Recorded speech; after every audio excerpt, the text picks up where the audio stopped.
నేను కొన్ని నిమిషాలు దేవుని వాక్యం అందిస్తాను. జెఫన్యా గ్రంథం 2వ అధ్యాయం 4వ వచనం నుండి ఒక 2 వచనాలు చదువుకున్నాం. గాజా పట్టణము నిర్జనమగును, అష్కెలోను పాడైపోవును, మధ్యాహ్నపు కాలమందు అష్టోదు వారు బయటికి పారదోలబడుదురు, ఎక్రోను పట్టణము దున్నబడును. సముద్ర ప్రాంతమందు నివసించు కెరితీయులారా, మీకు శ్రమ. ఫిలిస్తీన్ల దేశమైన కానాను, నిన్ను గూర్చి యెహోవా సెలవిచ్చినదేమనగా, నీ యందు ఒక కాపరస్తుడైనను లేకుండా నేను నిన్ను లయము చేతును. చిన్న ప్రార్థన. ప్రేమ కలిగిన తండ్రి, స్తోత్రములు. ఎంతో తనకు నీ దాసును నిలువబెట్టి ఇచ్చిన శ్రేష్టమైన సంగతుల కొరకై స్తోత్రం చెల్లిస్తున్నాం. నీ లేఖనాల్లో ఉన్న సంగతులు మరలా తేటగా విని మేము గ్రహించడానికి సహాయం చేయమని నీ దయగల స్థలకు మమ్మల్ని మేము అప్పగించుకుంటూ యేసుక్రీస్తు వారి నామంలో ప్రార్థించి వేడుచున్నాము తండ్రి, ఆమేన్. జెఫన్యా గ్రంథం 1వ అధ్యాయంలో జెఫన్యా అంటే ఏంటో తెలుసుకున్నాం. జెఫన్యా గ్రంథము 1వ అధ్యాయంలో దేవుని పిల్లలు చేసిన 5 నేరాలు మనం తెలుసుకున్నాం. 2వ అధ్యాయం ప్రారంభంలో మొదటి 3 వచనాలు ఏం తెలుసుకున్నామంటే, ప్రభువు దినము, యెహోవా దినము, వాటి మధ్య తేడా తెలుసుకున్నాం. ప్రభువు దినం అంటే ఏంటి, యెహోవా దినం అంటే ఏంటి. ప్రభువు దినము అంటే ఆరాధన దినమని, యెహోవా దినము అంటే తీర్పు దినము అనే సంగతులు మనం చాలా వివరంగా విన్నాం. మరలా తిరిగి నేను అక్కడికి వెళ్ళట్లేదు. అయితే 2వ అధ్యాయాన్ని మనం గమనించినప్పుడు మొదటి 3 వచనాలలో ప్రభువు దినమును గూర్చిన లేక యెహోవా దినమును గూర్చినటువంటి తీర్పును గురించిన సంగతులు చెప్పాడు. తీర్పు ఎలా జరుగుతుందో చెప్తున్నాడు. ఇశ్రాయేలు దేశానికి 4 ప్రక్కలు ఉన్నటువంటి 4 జనాంగాలకి తీర్పు ఎలా జరుగుతుందో, ఎందుకు జరుగుతుందో చెప్తున్నాడు. నీకు నాకు తీర్పు ఎందుకు జరుగుతుంది, ఊరకనే తీర్పు జరుగుతుందా, ఏదైనా కారణం ఉందా అనేది చెప్తున్నాడు. ఇక్కడ 4వ వచనం నుంచి 7వ వచనం వరకు పడమటి దిక్కున ఉన్నటువంటి జనాంగము, ఇశ్రాయేలు దేశానికి పడమటి దిక్కున ఉన్న జనాంగం. ఇశ్రాయేలు దేశానికి పడమటి దిక్కున ఉన్న జనాంగం ఎవరంటే ఫిలిస్తీన్లు. దేవుడు ఫిలిస్తీన్ని ఎందుకు శిక్షించాలనుకుంటున్నాడు, దేవుడు ఫిలిస్తీన్ని ఎందుకు శిక్షించాలనుకుంటున్నాడు అంటే, యెహెజ్కేలు గ్రంథం 25వ అధ్యాయం, యెహెజ్కేలు గ్రంథం 25వ అధ్యాయం 15వ వచనం. మరియు ప్రభువు యెహోవా ఈ మాట సెలవిచ్చి ఉన్నాడు, ఫిలిస్తీన్లు పగ తీర్చుకొనుచు నాశనము చేయుచు మానని క్రోధము గలవారే తిరస్కారము చేయుచు పగ తీర్చుకొనుచున్నాడు గనుక ప్రభువు యెహోవా సెలవిచ్చినదేమనగా, ఫిలిస్తీన్ల మీద నేను నా చెయ్యి చాపి కెరితీయులను నిర్మూలము. వింటున్నారా? నేను ఊరకనే నిర్మూలన చేస్తానంటున్నాడా? ఏమండి, ఫిలిస్తీన్లకి ఒక లక్షణం ఉందంట. ఏంటి ఆ లక్షణం? 2 లక్షణాలు చెప్పాడు. ఒకటి పగ. ఏంటండి? పగ. ఎవరికైనా ఉందా పగ? ఇక్కడ పగ తీర్చుకునే వాడికి దేవుడు వ్యతిరేకం, గుర్తుపెట్టుకోండి. మనం పగ తీర్చుకోవాల్సిన అవసరం మనకు లేదు. యేసుక్రీస్తు ప్రభువారు మనకు మాదిరి. ఏంటో తెలుసా? వీరేమి చేయించున్నారు, వీరు ఎరుగారు కనుక వీరిని క్షమించండి, అంతే. మనం పగ తీర్చుకోవాల్సిన పని మనకు లేదు. ఒకవేళ నేను ఎవరైనా తిట్టారా, పగ తీర్చుకోవద్దు, పగ సాధించొద్దు. వీళ్ళ గురించి ఏం చెప్పాడంటే, క్రోధము గలవారే ఫిలిస్తీన్లు పగ తీర్చుకొనుచు నాశనము చేయుచు మానని క్రోధము గలవారే తిరస్కారము చేయుచు పగ తీర్చుకొనుచున్నారు గనుక. ఏమండి, ఏం తీర్చుకుంటున్నారు కనుక అంటే, దేవుడు ఏదైనా పని చేశాడు అనుకోండి, దానికి కారణం లేకుండా ఆయన చేయడు. ఫిలిస్తీన్లను నేను వ్యతిరేకంగా వారిని దండిస్తాను అని ఎందుకంటున్నాడంటే, వాడికి పగ క్రోధము. అంటున్నారండి, పగ క్రోధం. దేవుని పిల్లలకి ఏమనకూడదు చెప్పండి. నిర్గమాకాండం 23వ అధ్యాయం 5వ వచనం. నిర్గమాకాండం 23:5 ఏమన్నాడు? నిర్గమాకాండం 23:5, నీవు నీ పగవాని గాడిద బరువు కింద పడి ఉండుట చూచి దానిని తప్పింపక యుందునని నీవు అనుకునేనను అగత్యముగా వానితో కలిసి దానిని విడిపించవలను. నీ పగవాడిది గాడిదేదైనా గాడిలో పడిపోయింది అనుకో, నువ్వేమనుకుంటావు? మా బలి పడిందిరే అని నువ్వు మనసులో అనుకున్నా నువ్వేం చేయాలి తెలుసా? నీ పగవాడికి సాయం చేసి ఆ గాడిదనో ఆ ఎద్దునో ఆ గుంటలో నుంచి పైకి తీయాలి. ఇది దైవ ధర్మం, దైవ నియమం. గుర్తుపెట్టుకోండి. మా బలే జరిగింది ఆడికి అలాగే జరగాలి అని అనుకోకూడదు. ఫిలిస్తీన్లు ఎటువంటి వాళ్ళు తెలుసా? పగ, క్రోధం. నీ పగవాడి గాడిద కానీ ఎద్దు కానీ గాడిలో పడిపోతే లేవలేకపోతే నీ పగవాడు ఒక్కడే కష్టపడతా ఉంటే నువ్వు కూడా ఏం చేయాలి? పరిగెత్తుకుని వెళ్ళి సహాయము చేయాలి. రోమాపత్రిక 12వ అధ్యాయం 19వ వచనం. రోమాపత్రిక 12:19. ప్రియులారా, మీకు మీరే పగ తీర్చుకొనక. వింటున్నారా? మీకు మీరే పగ తీర్చుకోవద్దు, దేవునికి చోటు ఇవ్వండి. నేనే చూసుకుంటాను, నేనేంటో తెలుస్తాను అనవద్దు. ప్రభువా నువ్వే చూసుకో అంటే ప్రభు చూసుకుంటాడు. ఈ రోజున దేవుని పిల్లలు ఏం నేర్చుకోవాలి తెలుసా? ఫిలిస్తీన్లకు ఎందుకు నష్టం కలిగిందో తెలుసా? పగ, క్రోధం. కానీ దేవుని పిల్లలు ఉండాలని చెప్తున్నాడు. దేవుని పిల్ల ప్రియులారా, మీకు మీరే పగ తీర్చుకొనక దేవుని ఉగ్రతకు చోటియుడి. పగ తీర్చుట నా పని, నేనే ప్రతిఫలం ఇత్తును అని ప్రభువు చెప్పుచున్నాడు అని వ్రాయబడింది. కాబట్టి పగ తీర్చుకోవద్దు. ఎంతకాలం కూడా పగబట్టి అప్పుడప్పుడు అంటూ ఉంటారు జనాల్ని, ఏంట్రా పగబట్టిన దాచిపోలాగా అలా ఎండిపోతున్నావు అని. పగబట్టిన దాచిపోవడం ఏమవుద్దంట? ఎండిపోద్దంట. నేను అంటున్నాను, ఎవడైతే పగబడతాడు వాడు ఎండిపోతాడు, వాడు బాగుపడ్డు. పగ ఎందుకండి? చూసేవాడు ఎవరు? ప్రభు. తీర్పు తీర్చేవాడు ఎవరు? ప్రభు. మనం అప్పగించాల్సింది ఎవరికి? ప్రభువుకి. అంతేగాని నేను పగ తీరుస్తాను అని అనొద్దు. కాబట్టి దేవుడు ఏమన్నాడంటే, పడమటి దిక్కునున్న ఫిలిస్తీన్లు పగ క్రోధంతో ఉన్నారు గనక వారికి నేను తీర్పు తీరుస్తాను అన్నాడు. రైట్, రండి 2వ అధ్యాయం 8వ వచనం. 2వ అధ్యాయం జెఫన్యా గ్రంథం 2:8. మోయాబు వారు చేసిన నిందయు అమ్మోను వారు చేసిన పలికిన దూషణయు నాకు వినబడెను. వారు నా సరిహద్దులలో ప్రవేశించి అతిశయపడి వారిని దూషించిరి. చూడండి, వీళ్ళకు కూడా దేవుడు శిక్ష ఉంది అని చెప్తున్నాడు. వీళ్ళు చేసే తప్పేంటి? 1 నిందలు. ఏంటి? నింద. 2 దూషణ. 3 ఏమండి? ఈ నింద, ఈ దూషణ. 3 అతిశయం. ఏమండి? 3వది ఏంటి? నింద, దూషణ, అతిశయం. నేను ఒక కథ చదివాను. కథలంటే మీకు నచ్చుతుందేమో, కానీ నాకు చెప్పడం ఇష్టం కాదు, కానీ టైం లేదు, అయినా చెప్తాను వినండి. ఒకసారి ఒక రాజుగారికి భార్య బిడ్డను కని చనిపోయిందంట. ఆ చంటి బిడ్డకి తల్లి లేదు. లేకపోతే ఏం జరిగిందంటే,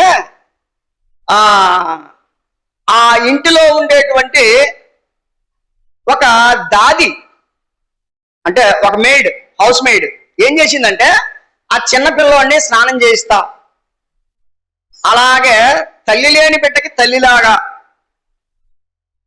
పెంచుతా ఉందంట. ఇంతకీ ఆ బిడ్డేమో ఈ ఈమెని తల్లి అనుకుంటున్నాడు. ఎందుకంటే తల్లి ప్రేమ అతనికి తెలియదు. ఆ తల్లి ప్రేమ ఆమె చూపించింది. ఒకనొక సమయంలో ఏం జరిగిందంటే, పిల్లవాడు ఏడుస్తూ ఉంటే అన్నం తినిపిస్తా తోటలోకి వెళ్ళిందంట. తోటలోకి వెళ్తే ఈ లోపల గద్ద తాసుపాముని ఎత్తుకుపోతుందంట. జాగ్రత్తగా వినాలా. గద్ద ఏం పట్టుకెళ్ళిపోతుంది? తాసుపాముని పట్టుకెళ్ళిపోతుంది. తాసుపాము ఏం చేసింది? విషం చిమ్మింది. విషమేమో అన్నం గిన్నెలో పడింది. ఆ గిన్నెలో పడిన సంగతి ఎవరికి తెలీదు? ఈమెకి తెలియదు, ఆమెకి తెలీదు. అన్నం తినిపించింది, పిల్లోడు చచ్చిపోయాడు. అందరికి నింద అంటే ఏంటో చెప్తున్నాను వినండి. నింద అంటే ఏంటో చెప్తున్నాను. తెలియకుండా ఇష్టం వచ్చినట్టుగా నిందలు వేయకూడదు.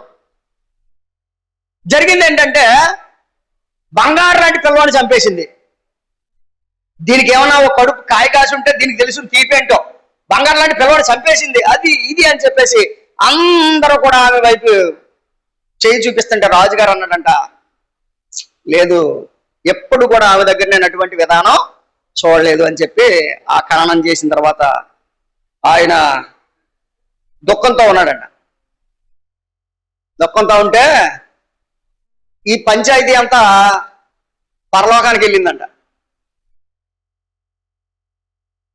అక్కడ అడుగుతున్నారంట, దేవా, ఈ పాపం, ఈ బిడ్డను చంపిన పాపం ఎవరి మీద వెయ్యాలి? ఆ అమ్మాయి మీద వేసేద్దామా అంటే దేవుడు అన్నాడంట, నీతి కదండి అది, నీతి కదా. దేవుడు అన్నాడంట, పాపం ఆ అమ్మాయికి ఏం తెలుసు, అందులో విషం పడిందని అమ్మాయికి తెలీదు. అన్నం ప్రేమతో తినిపించింది, విషం పడింది అన్నటువంటి సంగతి తెలీదు. కాబట్టి ఆమె మీద ఆ పాపం వేయద్దు. పోనీ పాము మీద వేసేద్దామా అన్నారంట. పాము మీద వేస్తే ఏముంది, పాము తన రక్షణ కోసం అది విషం చిమ్మింది అంటే. పోనీ గెద్ద మీద వేద్దామా అంటే గెద్ద కాదు, అది తన ఆహారం కోసం పామును పట్టుకుంది. ఏంటి ప్రభు, ఎవరి మీద వేయాలి మరి ఇది ఎంతంత అంటే ఏమీ తెలియకుండా ఆవిడ అంక వేలు చూపించారు కదా, వాళ్ళ మీద ఏమన్నాడు అంట నింద. ఎవరి మీద ఏమన్నాడు? ఎవరి మీద ఏమన్నాడు నింద?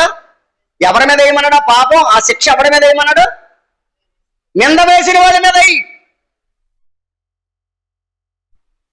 ఆమె ఏమీ తెలియదు కానీ నింద వేశారు. ఈ రోజున ఎంతమందిని నిందిస్తున్నారని చాలా మంది. నింద వేసిన వాడికి శిక్ష ఉంది, గుర్తుపెట్టుకోండి. ఇది ఒక నీతి కథ అయ్యి ఉండొచ్చు, కానీ నింద వేసిన వారికి ఏముంది? శిక్ష ఉంది. నింద వేయొద్దు, నీకు తెలియకుండా ఏది మాట్లాడొద్దు. ఏమండి, ఏది తెలియకుండా మాట్లాడొద్దు. నిందే కదా అనుకుంటున్నావు, నింద నీకు రేపొద్దున శాపమై ఉరుతాడై నేను లాక్కెళ్ళిపోద్దు, జాగ్రత్త. ఆ చిన్నపిల్లాడికి అన్నం తినిపించింది, పాపం ఆమెకి తెలియదు కదా. ఎవరి మీద వేస్తారు నింద? కనబడుతున్నాడని నింద వేసేస్తారా? పైన దేవుడు చెప్పాడంట, అరే ఈ పాపం అంతా పాముది కాదు, గెద్దది కాదు, అన్నం తినిపించిన ఆమెది కాదు. ఎవరిదంటే అన్యం పుణ్యం తెలియని దాని మీద నిందేశారే వాళ్ళది పాపం అంతా. వేసేయి, వాళ్ళకి వేసే శిక్ష అంతా, ఆడికి అంత వేయాలో అంతా కూడా వాడికి శిక్ష వేయమని చెప్పారంట. ఇప్పుడు తూర్పు దిక్కున ఉన్నటువంటి మోయాబీయులు, అమ్మోను వారు నింద, దూషణ, అతిశయం. దేవుని వాక్యం చెప్తుంది, 1 పేతురు పత్రిక 3వ అధ్యాయం. 1 పేతురు పత్రిక 3వ అధ్యాయం 9వ వచనం.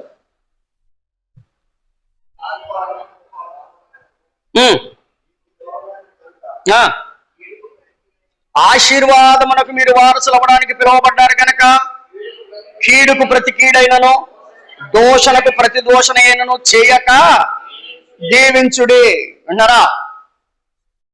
ఆడు దూషించాడని నువ్వు దూషించడం, ఆడు తిట్టాడని నువ్వు తిట్టడం కాదు. తిట్టినోడిని ఏం చేయమన్నాడు దేవుడు? దీవించు. ఫారినోళ్ళు అంటే మిషనరీస్, ఫారినోళ్ళు 2 రకాలు ఉంటారు. ఒకళ్ళేమో మిషనరీస్ అనాలి, ఇంకొకళ్ళేమో మర్చెంట్స్ అనాలి. మిషనరీస్ వేరు, మర్చెంట్స్ వేరు. మర్చెంట్స్ అంతా ఎలా ఉండేవారంటే పేక మీద చేయట్టి వసూలు చేసేవారు, వాళ్ళు వేరు. మిషనరీస్ అంటే ఏంటంటే వాళ్ళ జీవితాన్ని త్యాగం చేయడానికి వచ్చిన వాళ్ళు. మన దేశంలో అనుకునేవారంట ఆడు ఈడు ఒకటే, ఎవడెవడొకటే. వ్యాపారం చేయడానికి వచ్చినోడు, సేవ చేయడానికి ఒకడు వచ్చినోడు ఒకటే అని సేవ చేసే వాళ్ళ మీద బురదేసేవాళ్ళంట, ఏదేదో చేసేవారంట. వాళ్ళు ఏమనేవారంట? God is good all the time అనేవారంట. ఏమనేవారు? God is good all the time అంటే మన వాళ్ళు దాన్ని గాడ్ గుడ్ అని పెట్టారు. నేను ఇప్పుడు నేను చెప్పింది ఏంటి తెలుసా అండి? అర్థమైందా మీకు? వాళ్ళు దూషిస్తున్నారు కానీ వీళ్ళేమన్నారు? God is good all the time అంటే దేవుడు ఎల్లవేళలా ఆయన మంచివాడే, ఎల్లవేళలా ఆయన మంచివాడే, ఆయన గొప్పవాడే అని వారంటే గాడ్ ఈజ్ గుడ్ అని వారంటే. అది అలా వచ్చింది గాడిద గుడ్డు. ఇక్కడ బైబిల్ ఏం చెప్తుంది? బైబిల్ ఏం చెప్తుందండి చూడండి. ఆశీర్వాదమునకు వారసులవుటకు మీరు పిలువబడితే కనుక కీడుకు ప్రతి కీడైనను దోషణకు ప్రతి దోషణైనను చేయక దీవించుడి. రైట్. పశ్చిమ దిక్కునున్నటువంటి ఫిలిస్తీన్లకి శిక్ష ఉంది, కారణం పగ, క్రోధం. తూర్పు దిక్కునున్నటువంటి మోయాబు వారికి, అమ్మోను వారికి శిక్ష ఉంది, కారణం నింద, దూషణ, అతిశయం. తర్వాత వచనం 12 కూషీలారా. ఏమంటే కూషు అంటే ఏంటి? ఐగుప్తు దేశం. కూషు అంటే ఐగుప్తు దేశం, ఇథియోపియా. అది ఇశ్రాయేలు దేశానికి దక్షిణాన్ని ఉంది. వీళ్ళ పరిస్థితి ఏంటి తెలుసా? యెహెజ్కేలు గ్రంథం 30వ అధ్యాయం. యెహెజ్కేలు గ్రంథం 30వ అధ్యాయం 9-10 వచనాలు.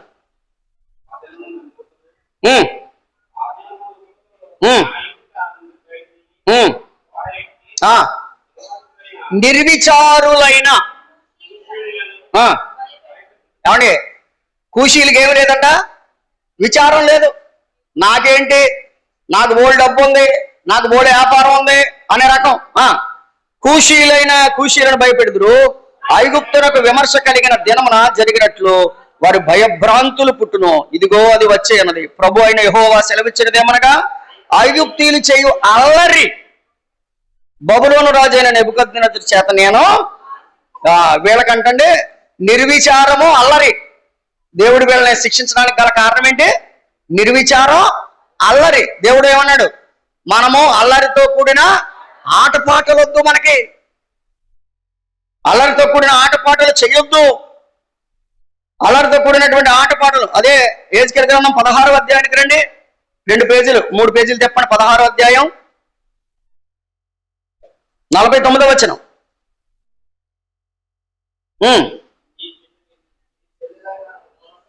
నీ చెల్లెలైన సొదొమ చేసినదేమనగా, దానికి దాని కుమార్తెలకు కలిగిన గర్వము, ఆహార సమృద్ధియు, నిర్విచారమైన సుఖస్థితి అనున్నదియే. విన్నారా?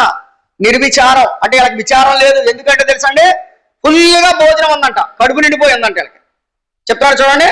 సొదొమ వారికి ఎలాంటి పరిస్థితి ఉందంటే, గర్వము, ఆహార సమృద్ధి, నిర్విచారమైన సుఖస్థితి. సుఖము, ఆహారము, ఆహారము, సుఖము. అందువల్ల సొదొమ వాళ్ళు ఇష్టానుసారంగా జీవించారు. అదే రకంగా ఈనాడు కూషు వాళ్ళు కూడా అదే రకంగా జీవిస్తున్నారు. కాబట్టి దేవుని వాక్యం చెప్తుంది, ఒకవేళ మీ హృదయములు తిండి వలనను, మత్తు వలనను, ఐహిక విచారముల వలనను మందముగా ఉన్నందున ఆ దినము ఉరి వచ్చినట్లు మీ మీదకి రాకుండా మీరు జాగ్రత్త పడమని దేవుని వాక్యం చెప్తుంది. ఇక 13వ వచనం. ఆయన ఉత్తర దేశము మీద తన హస్తము చాపి అష్షూరు దేశమును నాశనము చేయను. ఏమండి, ఇది ఏ దేశం అంట? ఇది ఉత్తర దేశం. మరలా చెప్తున్నాను, పడమట దేశము ఫిలిస్తీయా, తూర్పు దేశము మోయాబు, అమ్మోను, దక్షిణ దేశము కూషు, ఉత్తర దేశము అష్షూరు. వీళ్ళ పరిస్థితి ఏంటండి? వీళ్ళెటువంటి వాళ్ళు? 15వ వచనం. వీళ్ళెటువంటి వాళ్ళు చూడండి. నా వంటి పట్టణము మరి ఒకటి లేదు అని మురియుచు. కొన్నిసార్లు మనం ఏం చేస్తాం తెలుసా? నన్ను మించినోడు లేడు. విన్నారా? నన్ను మించిన వాడు లేడు, నా వంటి పట్టణము లేదు అని మురిసిపోతుందంట. ఏదండి? అష్షూరు. అష్షూరు అంటే నినివే. నా వంటి పట్టణము లేదు. మనం కూడా చాలాసార్లు మనం ఏం చేస్తాం తెలుసా? మనమే మురిసిపోతూ ఉంటాం. ప్రకటన గ్రంథం 18వ అధ్యాయంలో ఒక దేశాన్ని గురించి ప్రభు మాట్లాడుతున్నాడు. ప్రకటన గ్రంథం 18వ అధ్యాయం 18:7. అది నేను రాణిగా కూర్చుండుదానను, నేను విధవరాలను కాను, దుఃఖము చూడనని తన మనసులో అనుకుని గనుక అది తన్ను తాను ఎంతగా గొప్ప చేసుకొని సుఖభోగములు అనుభవించెను. ఎంతగా గొప్ప చేసుకొని సుఖభోగములు అనుభవించానో అంతగా వేదనయు దుఃఖము దానికి. అమ్మా, మనం సుఖభోగాలకి అలవాటు పడిపోకూడదు. ఎంతగా గొప్ప చేసుకుందో అన్నాడు. అంటే దాని అర్థం ఏంటంటే మనం గొప్ప చేసుకోకూడదు. ఎవరిని గొప్ప చేయాలి? మనం ప్రభువునే గొప్ప చేయాలి. యెషయా గ్రంథంలో 47వ అధ్యాయము, యెషయా గ్రంథం 47:7లో ఇక్కడ కూడా ఒక మాట ఉంది, చదువుతారా? నేను సర్వదా దొరసానినై. ఏమనుకుంటున్నారంటే నేను ఎల్లప్పుడూ దొరసాన్నే ఉంటాను అనుకోవద్దు నువ్వు. నేను సర్వదా దొరసానినై ఉందని నీవు అనుకుని వీటిని ఆలోచించుకొనపోతివి, వాటి ఫలమేమవునో మనసుకు తెచ్చుకొనకపోతివి. కిందకి చదువుకొని ఇంటికి వెళ్ళిన తర్వాత నేను సర్వదా దొరసానినై ఉంటానన్నావు, ఎంత నష్టం కలుగుతుందో చూసుకో. అదే 10వ అధ్యాయం 16వ వచనం తర్వాత మీరు చదువుకోండి. 10వ అధ్యాయానికి రండి. యెషయా గ్రంథం 10వ అధ్యాయం 12వ వచనం. కావున సియోను కొండ మీదను యెరూషలేము మీదను ప్రభువు తన కార్యమంతయు నెరవేర్చిన తరువాత నేను అష్షూరు రాజు యొక్క హృదయము గర్వము వలన ఫలమును బట్టి అతని కన్నుల అహంకార చూపులను బట్టి అతనిని నేను సర్వదా దొరసాన్ని ఉంటాను అని అనుకున్నది. కాబట్టి నేను వారిని శిక్షిస్తాను. రైట్, ఇప్పుడు చూడండి, జెఫన్యా గ్రంథం 2వ అధ్యాయం ఏం చెప్తుందంటే యెహోవా దినము వస్తుంది అని చెప్పింది. యెహోవా దినమున ఇశ్రాయేలు యొక్క దక్షిణ దిక్కునున్నటువంటి గాజా వారికి, ఫిలిస్తీన్లకు ఎటువంటి తీర్పు జరగబోతుంది, తూర్పు దిక్కున ఉన్నటువంటి మోయాబు వారికి, అమ్మోను వారికి ఎటువంటి తీర్పు జరగబోతుంది, తర్వాత దక్షిణ దిక్కున ఉన్నటువంటి కూషు వారికి లేక ఐగుప్తీయులకు ఎటువంటి తీర్పు జరగబోతుంది, తర్వాత ఉత్తర దిక్కున ఉన్నటువంటి అష్షూరు వారికి ఎటువంటి తీర్పు జరగబోతుంది, వారు చేసిన తప్పులేంటి, ఎందుకు తీర్పు జరుగుతుంది అని చెప్పాడు. ఒకటి, పగ క్రోధము వల్ల పశ్చిమ దిక్కునున్న వారికి ఆ తీర్పు జరిగింది. నింద దూషణ అతిశయం వల్ల తూర్పు దిక్కునున్న వారికి తీర్పు జరిగింది. అల్లరి నిర్విచారం వల్ల కూషు దేశం వారికి అనగా దక్షిణ దిక్కునున్న వారికి తీర్పు జరిగింది. అలాగే అతిశయం వల్ల, భయంకరమైనటువంటి గర్వము వల్ల ఎవరికి జరిగింది? ఉత్తర దిక్కున ఉన్నటువంటి అష్షూరు వారికి తీర్పు జరిగింది. రైట్, ఇప్పుడు ఇంతకీ ఆఖరికి మీకు ఏమర్థం అవుతుంది?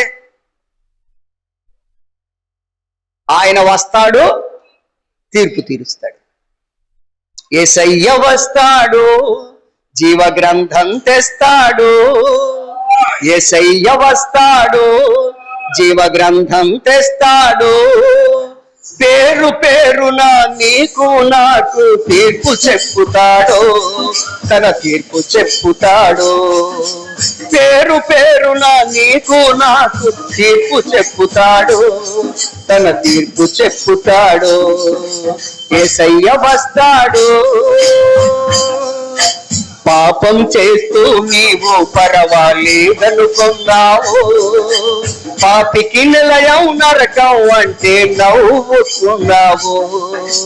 పాపం చేస్తూ నీవు పరవాలేదనుకున్నావు, పాపికి నిలయం నరకం అంటే నవ్వుకున్నావు. యేసే ఎదురైతే తన ఉగ్రత చూపిస్తే, యేసే ఎదురైతే తన ఉగ్రత చూపిస్తే ఏమైపోతావు, నీవెక్కడుంటావు? ఏమైపోతావు, నీవెక్కడుంటావు? యేసయ్య వస్తాడు, జీవ గ్రంథం తెస్తాడు. ఇదిగో నేను త్వరగా వస్తున్నాను, వాని క్రియల చొప్పున ప్రతి వానికి ఇచ్చుటకు నాకు జీవ గ్రంథం నా దగ్గర సిద్ధపరిచిన జీతము. కాబట్టి నలుగు దిక్కులను ఉన్న వారికి జీతం ఉంది, నీకు నాకు జీతం ఉంది. కాబట్టి నమ్మకంగా ప్రభు కోసం బతుకుదాం. వారు ఏమైతే దుష్ట క్రియలు కలిగి ఉన్నారు, పగ, క్రోధము, ద్వేషము, అతిశయము, ఏమండి అల్లరి, నిర్విచారము, ఇటువంటి భయంకరమైన పాపాలు మనలో లేకుండా చూసుకుందాం. ప్రభు రాకడ కొరకు సిద్ధపడదాం. దేవుడి మాటలు మన కొరకు దీవించును గాక. ఆమేన్. ప్రేమగల తండ్రి వందనాలు. అందరిలో అన్ని విధాలుగా నీ వాక్యాన్ని ఫలింప చేయండి. నీ రాజ్యం కొరకు మమ్మల్ని సిద్ధపరచమని యేసుక్రీస్తు వారి నామములో ప్రార్థించి వేడుచున్నాము తండ్రి. ఆమేన్. అందరికీ వందనాలు.